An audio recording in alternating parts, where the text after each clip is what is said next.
ಅಂದ್ರೆ ನಾನು ಇಷ್ಟು ಕಡಿಮೆ ಟೈಮಲ್ಲಿ ಇಷ್ಟೊಂದೆಲ್ಲ ಇನ್ಫಾರ್ಮೇಶನ್ ಇಷ್ಟು ಡೀಟೇಲ್ ಆಗಿ ಕ್ರಿಸ್ಪ್ ಆಗಿ ಎಕ್ಸ್ಪೆಕ್ಟ್ ಮಾಡಿರ್ಲಿಲ್ಲ. ಮುಖ್ಯವಾಗಿ ಏನಂದ್ರೆ ನಾವು ಎಲ್ಲ ಬರೆಯಕ್ ಶುರು ಮಾಡಿದಾಗ ಸಿನಿಮಾಗಳನ್ನ ನೋಡಿ ಅದರಿಂದ ಇನ್ಸ್ಪೈರ್ ಆಗಿ ಮತ್ತೆ ಡೈರೆಕ್ಟರ್ಸ್ ಇಂಟರ್ವ್ಯೂಗಳನ್ನ ನೋಡಿ ಈಗ ಬರೆಯೋದು, ಒಂದು ಇಂಟೋನೇಷನ್ ಅಂದ್ರೆ ಹೀಗೆ, ಸಬ್ ಟೆಕ್ಸ್ಟ್ ಅಂದ್ರೆ ಹೀಗೆ, ಆನ್ಲೈನ್ ಜನರೇಷನ್ ಅಂದ್ರೆ ಹೀಗೆ, ಒಂದು ಐಡಿಯಾ ಅಂದ್ರೆ ಹೀಗೆ ಅಂತ ಒಂದು ಬ್ಲೈಂಡ್ ಆಗಿ ಬರೆಯಕ್ ಶುರು ಮಾಡ್ತೀವಿ. ಬರಿತಾ ಬರಿತಾ ಬರಿತಾ ಅದೆಲ್ಲೋ ಒಂದ್ ಕಡೆ ಸ್ಟಕ್ ಆಗುತ್ತೆ, ಡೈರೆಕ್ಷನ್ ಕಳ್ಕೊತೀವಿ, ಡೈರೆಕ್ಷನ್ ಬೇಸಿಕ್ಸ್ ಗೊತ್ತಿರಲ್ಲ. ನಾನು ಅದೇ ರೀತಿಯಾಗಿ ನಾನು ಆನ್ಲೈನ್ ಅಲ್ಲಿ ಸುಮಾರು ಗೂಗಲ್ ಅಲ್ಲಿ ಯೂಟ್ಯೂಬ್ ಅಲ್ಲಿ ನೋಡಿ ಕಲಿಯಕ್ಕೆ ಅಂತ ಸುಮಾರು ಒಂಥರ ಕಬ್ಬಿಣದ ಕಡಲೆ ಅನಿಸ್ತಿತ್ತು ನನಗೆ. ಆನ್ಲೈನ್ ಅಲ್ಲಿ ಸ್ಕ್ರಿಪ್ಟ್ ನ ಡೌನ್ಲೋಡ್ ಮಾಡ್ಕೊಂಡು ಸಾಕಷ್ಟು ಸ್ಕ್ರಿಪ್ಟ್ ಗಳು ಸಿಗುತ್ತೆ, ಕನ್ನಡದ ಕಿರಿಕ್ ಪಾರ್ಟಿ ಎಲ್ಲ.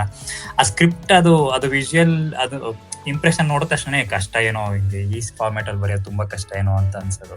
ಅದೊಂದು ಅಲ್ಲೇ ಮೋಟಿವೇಶನ್ ಕುಗ್ದಂಗ ಆಗೋದು. ಮತ್ತೆ ಇನ್ನ ಬೇರೆಯವ್ರನ್ನ ಕೇಳಿದಾಗೆಲ್ಲ ಅದೇನೋ ಟರ್ಮ್ಸ್ ಆಗ್ಲಿ, ಅದೇ ಇಂಟೀರಿಯರ್ ಎಕ್ಸ್ಟೀರಿಯರ್ ಮತ್ತೆ ಇನ್ನ ಒಳಗಿನ ಟರ್ಮ್ಸ್ ಏನೇನೋ ಇದೆ ಅದನ್ನೆಲ್ಲ ಕೇಳಿದಾಗ ಕಷ್ಟ, ಇದು ಇಷ್ಟು ಡೀಟೇಲ್ಸ್ ಆಗಿ ನಾವು ನಾವೆಲ್ ರೀತಿ ಬರ್ತಷ್ಟು ನೆರೇಷನ್ ರೀತಿಲಿ ಬರಿತಾ ಹೋಗೋಷ್ಟು ಸ್ಕ್ರಿಪ್ಟ್ ಈಸಿ ಅಲ್ಲ ಹೇಳಿ ಅಲ್ಲಿಗೆ ಮುಗೀತಿತ್ತು. ಬಟ್ ಈ ಸಿಂಪಲ್ ವರ್ಡ್ಸ್ ಅಲ್ಲಿ ತುಂಬಾ ಖುಷಿ ಆಯ್ತು ಕೇಳ್ತಾ ಇಷ್ಟೇನಾ. ಈಗ ಬ್ಲೈಂಡ್ ಸ್ಟೇಟಸ್ ಇಂದ ಒಂಚೂರು ವಿಷನ್ ಕಾಣಿಸ್ತಿದೆ ಈಗ.